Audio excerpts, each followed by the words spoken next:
You have made it just in time. Your go-to podcast for all things e-commerce logistics.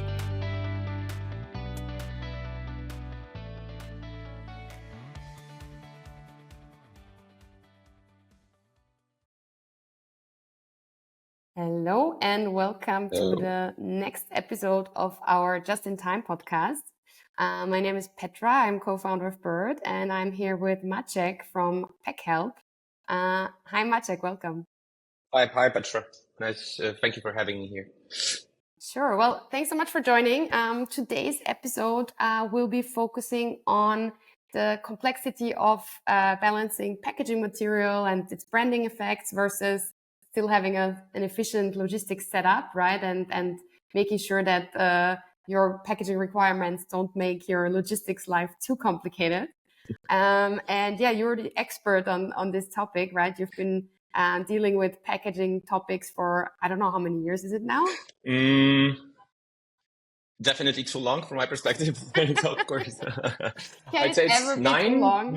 Oh, yeah, wow. Yeah, but it's actually interesting topic for me because as a Packhelp co-founder, we actually didn't come from the packaging industry at the beginning. So our background was also like marketing and tech. So, coming into the world of the packaging really got me from I would say brand and marketing first person to I would say supply chain operations. And especially that in Packhelp, I'm responsible for running all the supply chain. I had to learn a lot about the complexity of the whole kind of a process and packaging, of course. Even for us as a company selling packaging, we also need to pack our packaging that we sell to customers. So it actually was a great, I would say, learning curve. What are the biggest challenges and what you should do to balance it properly? But I guess I kind of grew into this topic, and I'd say it's a little bit like a discovery how it works. When you watch those when you watch those series, you're just really interested to look how everything is being produced and what's the complexity of the process, what kind of material, and how they're actually being produced. It's super, super interesting. So I guess from the person running marketing and tech projects, I kind of evolved into somebody who's really, really into producing a physical product that you can touch and feel and actually see in real life. Yeah. And I think it's a really cool combination for this topic, to be honest, like having the marketing background, but then also understanding the complexity of the supply chain around it. I think that's where often you see clashes in companies, right? Because you have kind of what the marketers want to ensure the best possible unboxing experience. And on the other hand, you have the supply chain side, and I mean, they need to make it work, right? So I think that's exactly what I want to deep dive into in today's session, a bit kind of understanding the complexities and how to handle them best. Yeah, I guess, unboxing experience in general is a topic that you have to remember that, of course, the visual aspect is something that, just hits you when you open box or whatever. This is how you actually imagine a dictionary explanation of unboxing experience. But when you're actually gonna look at the whole process, I guess the whole kind of a supply chain actually is really important into actually delivering the great unboxing experience, because it's just not just about the visual. It's about package arriving on time, arriving safely, and without, any leakage or whatever is going to happen with the package. So it's not just about the design. And I think this is what makes the packaging projects in general the most interesting projects that you can actually have, because it's such a cross-team functions in this project that you need to collaborate between the marketing, the fulfillment storage, the designers, I would say the construction, the producer of the packaging, the sourcing team, procurement, right? So it's a super complex topic, and of course with this holy grail at the end, which is the perfect unboxing experience for the customer, but it can be different for many brands, can mean something completely different. Yeah. Totally agreed. And maybe before we dive a bit more into the the more logistics side of the topic, which is like what are things to do and not to do, maybe do you have any kind of, from your personal experience, any examples of really memorable packaging, examples of brands that do it really well? And how would you say, what are the specifics of those great experiences for you? So I guess as a co-founder of Packhelp, I should definitely share the great customer success stories of our customers. But actually, we have also some channel on YouTube when we have great discussions with the customers about creating the great unboxing experience. So I encourage you to also have a look on that. Mm-hmm. From I will try to divide it and be a little bit more, I would say, neutral.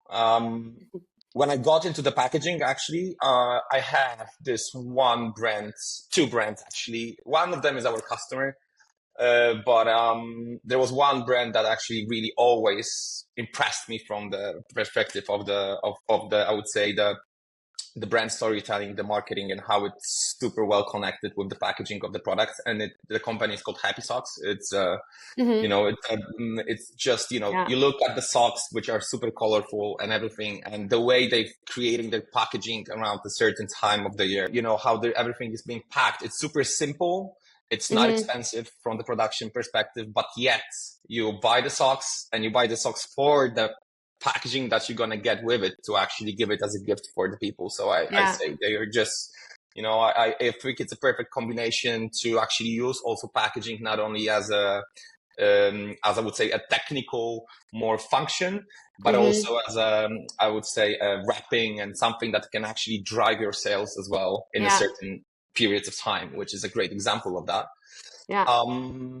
So I'd say and this is also the journey that we actually had a chance to also be part of for the Happy Socks. So I'm really happy we actually did it. Very nice. But when it comes to other examples, I always have this one brand, which is not our customer, but it's absolutely amazing. And it's a French fashion brand for women, I guess, mostly. And it's called Cézanne. When it's super simple. Really often the box, it's not super colorful. It's just that you open the box and inside you have this, I don't know how to actually say it, just hits you with whatever was the vision of the designer of the product at a certain point of time. So, it's just really often the pattern with one color inside. It's a super probably simple technology from the production perspective, but yet the pattern is so powerful and so nice and it just comes perfectly with the taste of the brand in general.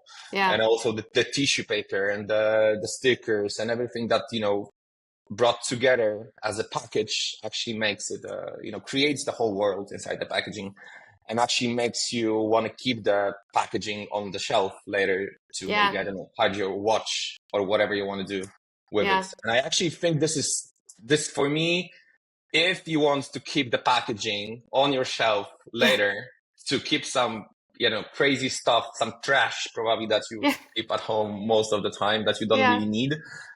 This is the best from my perspective, kind of a way to say that you really enjoyed the unboxing experience. I mean, you continue marketing the brand to everybody who comes to your apartment, right? So I think it's really an exceptional success. Really like that's a success for definitely. But I also remember one. I actually remember one of our customers, which from my perspective was I've never seen such a incredible attention to detail. So the owner of the business is at the same time, he is the designer of the packaging and he designs the product as well. It's a business that actually, that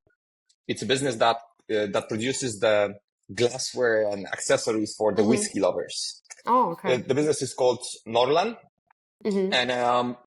And the glasses are just, I'm not a whiskey lover myself, so I don't really understand the concept of this glass and angles and everything, but, it's a beautiful product. But the attention to detail that this customer actually brings to the packaging is incredible. I remember the owner and the designer coming to our offices in Warsaw and actually touching 5-6 different types of foils because he wanted to have not the touch and feel of the foil, but the sound of the foil when somebody touches that and opens the box and everything, So I'm mentioning that because it can also show you, from my perspective, how important the packaging can be to the designer of the product and the owner of the business, and how actually important probably it is to provide, this unboxing experience is not just about the product, but also about the whole packaging. Yeah. So, and this is something I will remember because I think we started collaboration about 5 or 6 years ago. So we've been just going into this more kind of a custom segment of the customer. And that was one of our first customer, and he was one of the most demanding as well when it comes to the whole, I would say, designing process. But I'm happy he's still with us. But I'm always, when I think about this, attention to detail, this is the one customer that I always have in mind. But that's a really cool range of examples, I think, because it's also, as you said in the beginning, right? It can really go from something that is very special, but doesn't have to be expensive. For a product that, you might sell at, I don't know, 30 euros. You probably also cannot invest so much into packaging, but it can still stand out. But then you also have probably a more high value product where you can invest more into packaging. So I think it's you picked out really nice examples that show kind of different segments. And I guess you also have different types of clients that. From my perspective, this is also, it's actually, quite topic that you touched is the price of the packaging, right? And the cost structure. On one side, of course, packaging is something that drives the cost, right? And everybody treats packaging as a cost structure that you just need to have in your P&L whenever you are starting the brand, e-commerce business or marketplace, whatever is the idea behind your business. But at the end of the day, it's the only marketing channel from my perspective that gets to absolutely 100% of your customers, which means it gives you, endless possibilities to communicate with the customer. It's not like with the CRM email campaign when you're going to have, 10% of delivery open rate, right? Or 2% or 5%. Everybody opens the packaging because he ordered that, right? So I guess it gives you a lot of, I would say, opportunity to communicate with your customers. And this is why I think it's worth to also divide the packaging in your mind, of course, and from the business model perspective, to divide the cost of the packaging into the kind of acquisition and retention, marketing costs and just the cost of the logistics operation, because I think it's just worth to look at it from those two completely separate perspectives, right? Totally. Yeah, no, I like that claim actually. It's the only channel that has like 100% open rate. Definitely agree that it's just two different functions. If it gets delivered, right? And we all know logistics can be a little bit tricky, but in e-commerce, but that's for sure. Very cool. Well, then maybe you already moved into the cost topic a bit, right? So is there, maybe generally speaking, not just cost, but what are the ways maybe to optimize packaging materials from your point of view? And maybe also what are really common pitfalls that you see that you would definitely try to avoid if you're an online seller? So, okay, that's going to be a bit of advertising of Packhelp, but I just have to do it. But I literally think this is our biggest advantage. So I'm just going to share that with you because I think it's important, right? So when it comes to the business like Packhelp, when we are not actually the final producer of the packaging, it means that we do not own the machines, right? And the packaging in general is an asset-heavy business, meaning you need to build a factory, you need to lease the machines or buy the machines. And let's be honest, these are not cheap machines, right? So, for example, the huge printer to actually print the packaging with cutting in line with the cutting probably costs around 1.5 million euros, right? So it's I guess when somebody is is a packaging producer, he really often specializes in a certain technology of the certain products. So whenever the customer is coming to Packhelp, like biggest, I would say, selling pitch is that we are trying to optimize the packaging to really what is the best and most optimum perspective for the certain customer, right? And what is his needs.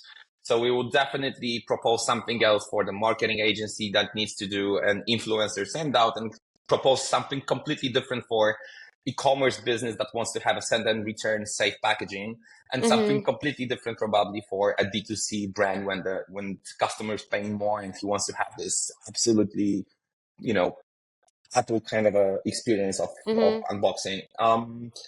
But so I think it's important to have either internally in the company or externally have somebody who can grab the complexity of the packaging industry in his head, or to actually be able to maneuver between the different specs, different products, different categories, and so on, because the gap between the cost of the packaging between different technologies, materials, and so on is so big that if you're not experienced, it's really actually hard to get it right at the beginning, right? So that's the first topic, and then on the other hand, I guess that there's so many ways to optimize the packaging in general from the cost perspective. And it's not only about the changing completely the product. Really often you can change, like, I don't know, a height of the packaging to by 1 centimeter, or just decrease the number of SKUs that you need to have to support all of your product lines, and maybe aggregate the volume a little bit, and then you can try to maybe order in bulk and have a lower production price. So there's definitely a lot of ways. So it's great probably to have some partner to help you make the best possible decisions.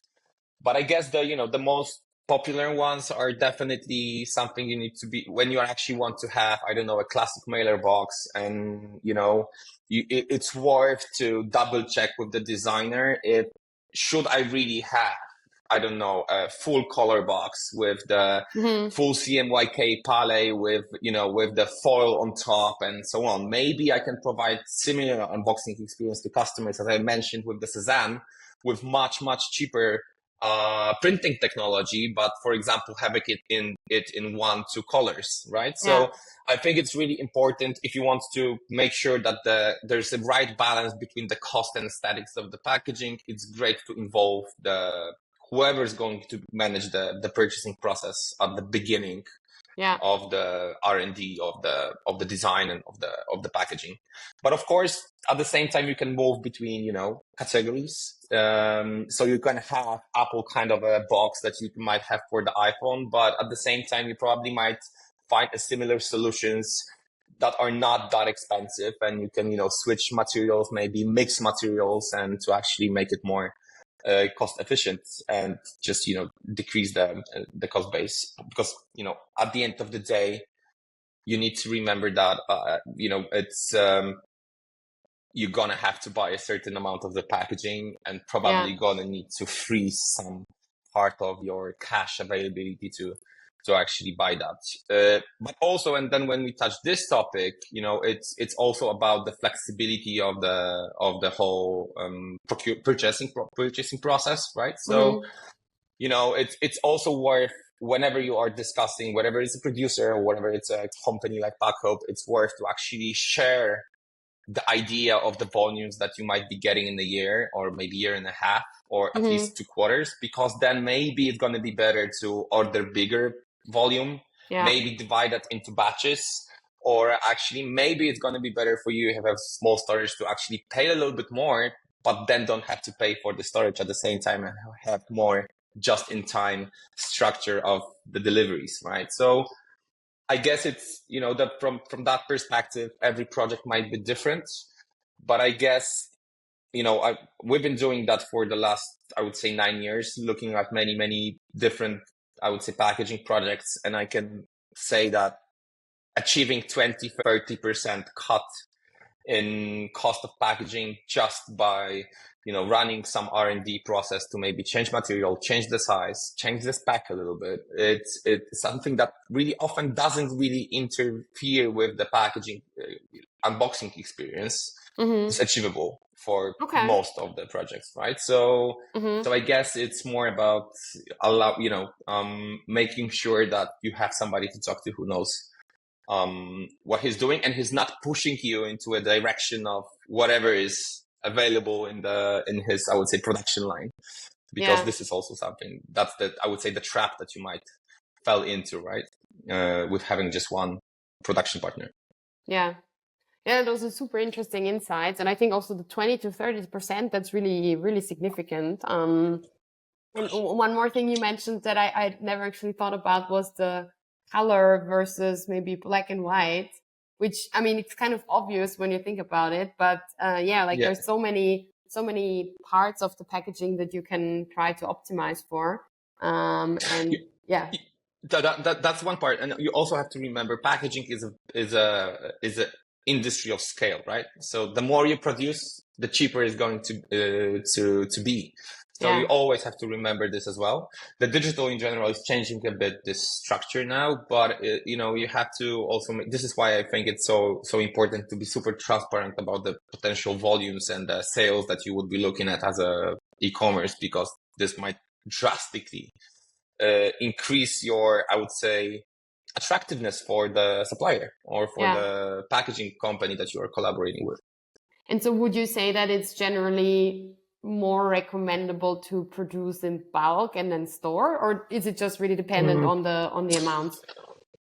There's many different ways to look at this topic. I also have a completely, maybe a good example of the brand that actually mixes both of that. And I think this is the good way to think about it. So, there's many ways to personalize your packaging. It doesn't necessarily mean you have to make every single, packaging look different. Maybe you can change just the label or just the closure or just the sleeve or whatever, right? And a good example of that is there's a customer we have, it's called La Bomba, and they produce I think that it's a bath salts, and just I'm not into all of those products. I know they have bath salts, probably many more, but it's something that I remember that they have and they're I would say available in the store. And what they actually did is, and it's a good idea, what we've managed to build with them is a solution when they actually order a super simple packaging with the FSC certificate, with their simple the address of the website, something that they can produce at scale with the lower cost. But then we found a way to make sure that whenever it's Christmas, Valentine's, I don't know, whatever you're going to think of what is happening currently on the market, we have a way to apply a special occasion print on the box just for this particular amount of time, right? Which means that they buy at scale, but if they want to use part of those packaging for a certain marketing activity or whatever, they just apply some extra cost on those pieces that they want to use for this special occasion, right? Which I think is a super interesting idea to do it. Yeah, that would have been exactly my question, because we sometimes have those kind of seasonal requests, which on the fulfillment side, it's more like, can you add a certain flyer for the Christmas time or things like that? But sure. For boxes, to be honest, in my mind, it was like, okay, you're not going to produce a special box just for a couple of weeks, but this way it makes total sense. Yeah, it doesn't necessarily have to change the box. You might have the sleeve that you slide on the box, or you might have a label that it's much, much cheaper than the box itself, that you can actually make more customizable for a certain amount of time. And also, the digital printing in general is, it's a buzzword that everybody uses for, long, long time. Everybody says it, not a lot use it. I would say we, of course, use it because we produce the small quantities for small customers, and then we change technologies while the volumes grow. But this technology is also evolving, and there's many, many ways to actually, that allows you to produce in a cost efficient way, the smaller amount of product, whenever it's a sleeve or a label or just you want to print a small element of already cut box, right? So it's just about, working out the proper process with your partner that you actually are sourcing from. But then, of course, we have also examples where, we know that, that we collaborate with big marketplaces where they really need to have the most cost efficient solution for for sending out their products from the storages. And of course, for such a cases, most of the time what we do is we actually collaborate with them on the forecasts. We are trying to look at what they will be looking from the sales perspective, what would be the best way actually to maybe, order in bulk, but then also maybe use our storage as I would say, need storage that keeps the volume so that they don't have to drive the cost of their own storage because, for example, they don't have that much space. So it's a mix of, making sure that we're going to balance the storaging cost and the volume gain that we can get from ordering more pieces.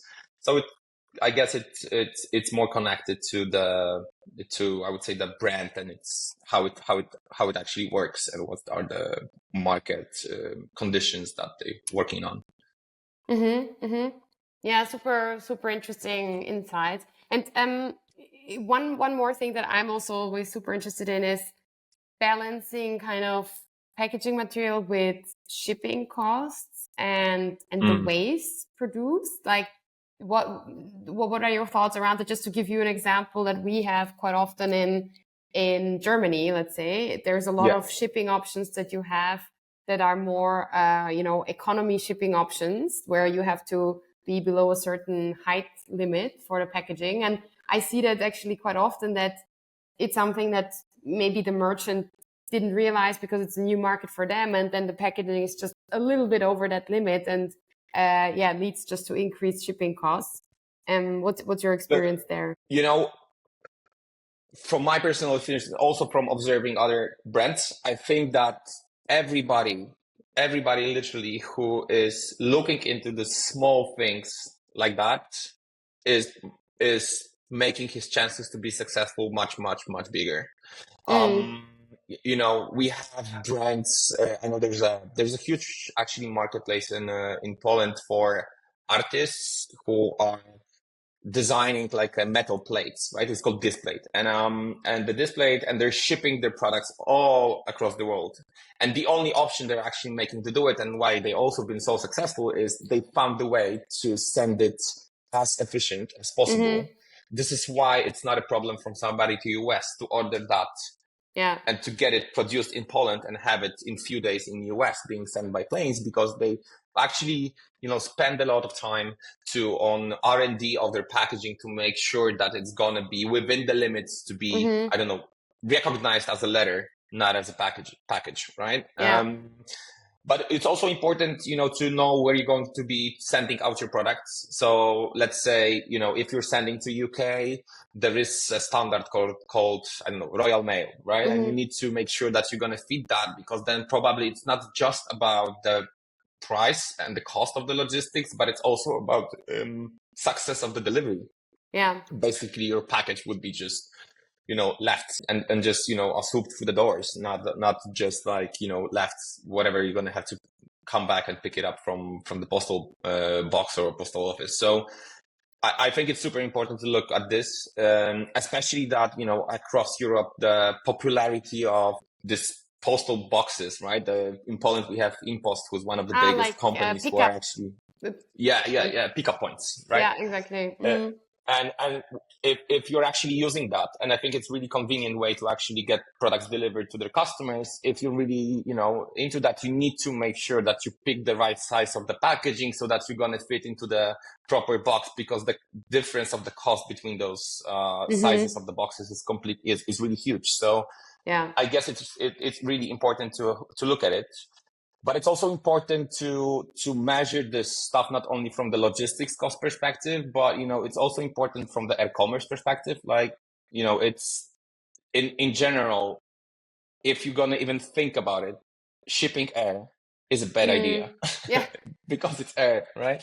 So so if you're not gonna have a proper box with the proper size that fits your packaging perfectly, you're just going to pay for something that you are not actually using efficiently, right? So yeah, I think that's a super good point. I just remember, I think it's gotten better, but these Amazon packages that used to be, I think they had like 3 standard sizes, and you would receive just a huge box full of nothing. But Amazon is actually, one of these super brands, I'd say, from the perspective of the size and how they actually think about their business, that, I think they've already recognized this as a huge opportunity. They have this initiative called ship in own container, right? So they're actually pushing merchants to build their product packaging in such a way that it would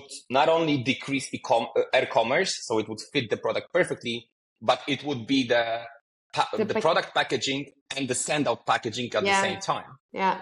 So, and then when you're going to look at it, when we just started the discussion at the beginning, and I mentioned that, packaging influences every single stage of the supply chain, imagine how simpler that would be for the storage to send out the package, right? So there's a request to send the product and you just pick it up from the shelf, you stick the label and you send it out instead of putting it to a polymailer box or whatever, right? Yeah.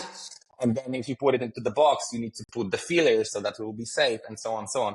So I think it's just extremely important to look at these topics, and because it, as I mentioned before, like the package will influence the logistics cost, but even before logistics, it will drastically either decrease or increase the complexity of the fulfillment process of your package, right? And it's up to the designer to actually make sure that you are not driving the cost for the company. Because if the package would, make, for example, fulfillment process more complex, you're just going to pay for that as a brand, because nobody does anything for free in storages and fulfillment centers. That's obvious, right? So so this is why I think it's important. Yeah, I just had a discussion today with a potential customer where I think, now we're mostly talking about the outside packaging, but there's also a lot about kind of the inlays and what's inside the box. And basically, when we get requirements like, can you please use, in this case, it's hemp wool as a filling material, then we were like, sure we can. It has a price. If your packaging was designed in a way where you would already have kind of the little parts kind of there where you could put the products in, that would make the fulfillment would be much easier, right? Exactly. But yeah, I think at the end of the day, it's a calculation to be made. I actually have maybe not enough topic, but a funny story about it. And just to give you an example how this might drive the inefficiency of the whole process and actually the material waste. So I went for, I can't say the name of the brand, but we've been part of some potential packaging optimization project. And we've been invited to the storage of this customer to have a look on the process of how everything is being packed. And it was a marketplace with a lot of different products, different sizes, different types of products, liquids, like whatever, everything was there.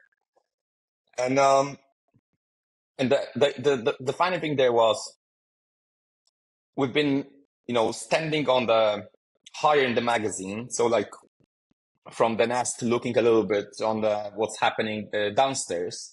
And we've seen people working on the line, packing the packages for the customer.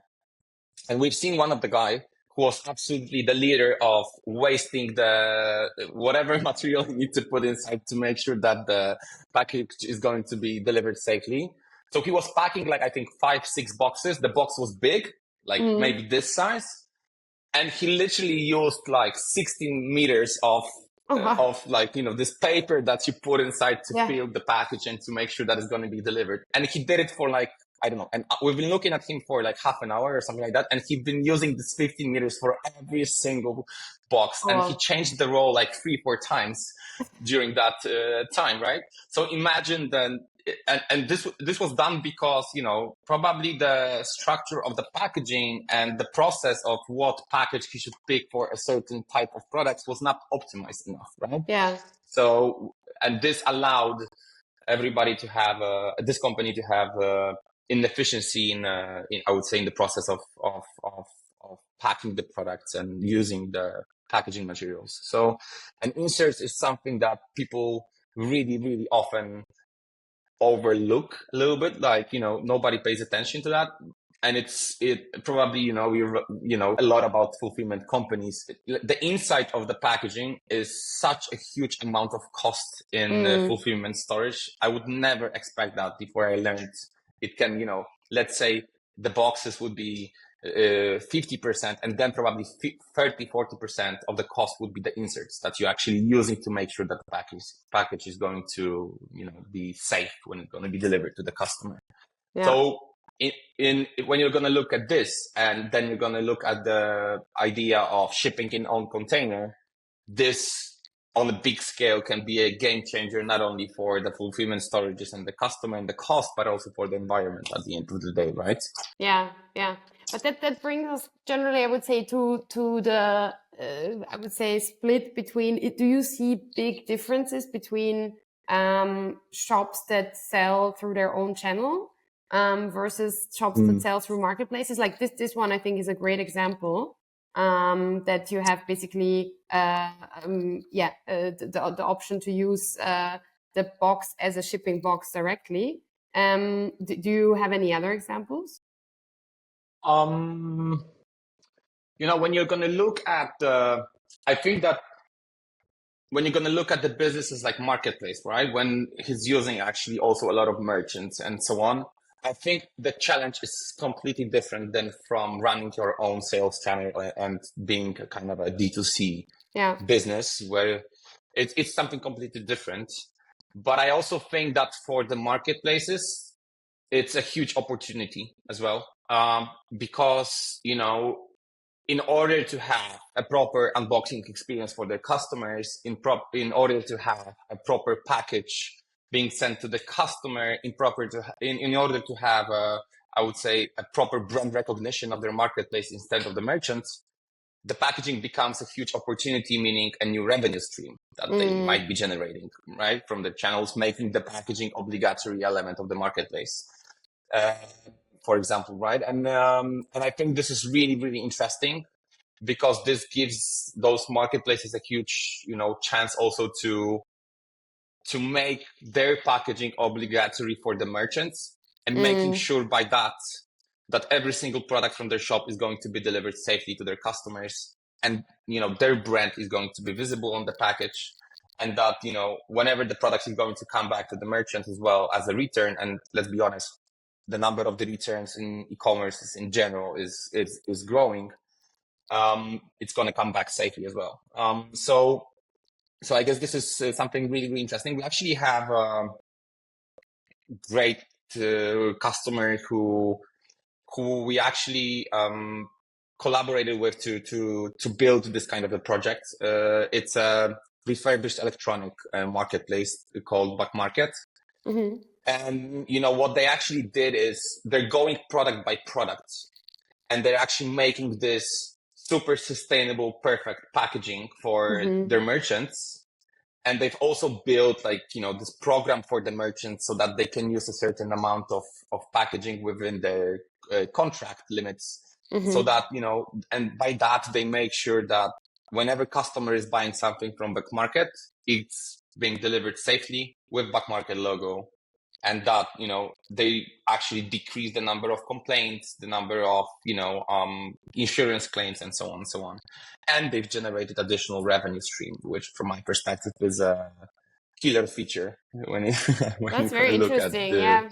Because again, kind of comparing it to the Amazon setup, I would say my feeling with Amazon is always, there's a couple of sizes, right? But it's not a very customized packaging experience. So actually seeing that as a marketplace, you can really turn this into a brand selling, and also kind of a point where the package stays safe.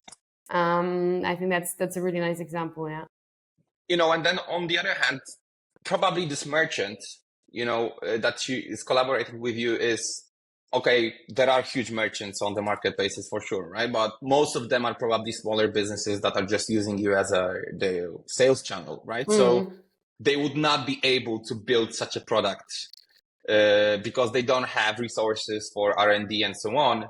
So when they actually learn that you have such a product, you might be also able to sell them the same one for their other sales channels, right? Yeah. Which gives you even opportunity to grow your business more and to actually provide more great experience for your merchants and to actually loyalize them to the marketplace. Yeah. So that they treat you not just as a sales channel, but also as a, I would say, partnership in optimizing whatever operations they have, right? So I think it's a really interesting topic, and I think that it for marketplace, I think the bigger challenge would be how to make their packaging, I'm not saying obligatory, but cool enough to actually persuade the merchants to just use this, right? And to actually make it more efficient, the whole process, by doing that. Yeah, that's a very, very nice approach. I mean, from a merchant's perspective, of course, you lose your own brand a bit. So I think that is still something where you might want to work then maybe with a product packaging that is still very memorable to customers. But yeah, I think you have a super strong point that if you, as a marketplace, still manage to create this great experience, then also it's still an advantage for the seller because they also benefit from the strong brand of the marketplace. Yeah, sure. Fully agree. On the other hand, you have marketplaces where your brand is actually being brought up to the front, but at the same time, there's a lot of marketplaces where you are, it's not that much about the brand; it's more about the product that you sell. And I think this is the case in this specific refurbished electronics. It's totally doesn't really matter who you're buying from. No, that's totally right. Cool. Oh, very, very cool insights. Well, we are, I would say, coming to the end of the session, but before we leave, maybe just one more question around is there any current trends in packaging that you see that you expect a bit more? I mean, you mentioned the digital printing, right? But is that something that that you see is going to become more? Because it sounded more like it's a buzzword, but not really. I think it's not about digital print anymore, just digital print anymore. It's more about the whole digital lines, and this is actually super interesting. We actually have it in one of our production partners. We actually managed to build with him a incredibly interesting production line, which we call digital in general. So it's not just about the digital print, but every single process of this production is digital. And what do I mean by that? In a traditional, I would say, printing industry, like offset printing and flexo printing, you need to have this matrix, right? So we have this startup cost to start producing something. You need to invest into the setup, I would say, right? Which means that there's there's a minimum or the quantity that makes this efficient. Makes it efficient to do it. So, and then you have these digital lines where you actually have something. You might have a digital printing machine. Then you might have also the digital finish, which means you can have embossing, or might have a super shiny foils just on the letters and so on, like varnish on certain elements of the packaging without the matrix being done digitally. And then at the end, you don't need a die cut to cut the box, but you're using the lasers to actually cut the box. This machine at the same time is producing the printing on the go, something called bigs to actually bend the packaging so that it will bend properly when you want to assemble that. So it's a fully digitalized production line when you don't really need to have any startup cost, and you can change it every single time, and you don't really need to invest into any physical matrix. So it's super, super interesting. And I think this will grow definitely because it's also connected to, the whole trend of just in time and, optimizing storage and cost and so on. And, although digital is with us for a very long time, what is changing is that the cost of the digital print is actually decreasing, right? And this was the biggest, I would say, block for everybody to make it more popular in the market, because it was cost efficient only for the lowest segment of the customer. While the technology evolves, the inks evolve. So it's going to be just cheaper to do it, meaning it will enter the higher segments of the market. But other than that, you know, I know it's another buzzword, but sustainability in packaging is definitely a topic and a trend. But from my perspective, you know, there's a lot of super interesting R&D projects on the market, meaning bioplastics, bio-based plastics, and, you know, this, I don't know, inserts from shrooms or whatever, many, or paper from stones and so on.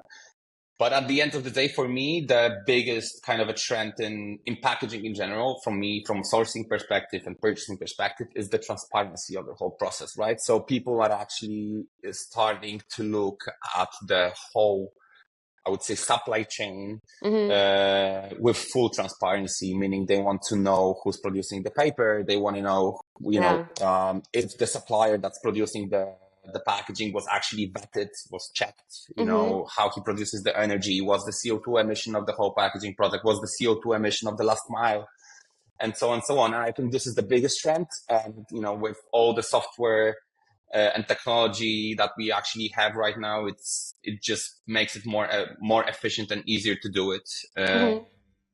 So I think this will definitely be something that will be evolving in the future in the packaging industry.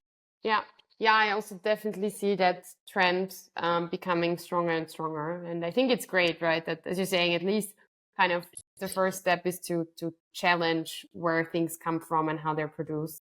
I think it actually will bring more impact from my perspective, personal, of course. And I mean, really into those topics. And from my perspective, it might have a much bigger impact in general than, you know, changing, for example, to bio-based plastic, which is really interesting, but it's still not, you know, optimized and big enough. Also from the customer knowledge perspective, how to treat those products at the end of the life cycle, and how to manage them from the waste perspective. So I think we need to take a step back and really look at the sourcing, the transparency of everything, and to actually learn what we are using to actually make our packaging, to then decide what we want to change and make more efficient, right? Yeah. Great. Well, thanks so much, Maciek. I think those were actually really nice ending words, because I think that is definitely a trend that I think makes sense for the industry to jump onto and to keep in mind. So thanks so much for joining today. I think it was really great to get all the practical insights, all the examples of your customers or other brands that are doing cool things in the space.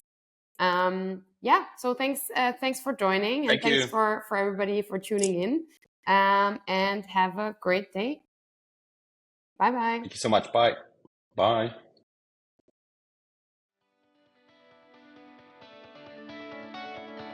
Thanks for tuning in to Just in Time, your go-to podcast for all things e-commerce logistics. Don't forget to share today's episode with your colleagues. Remember, timing is everything.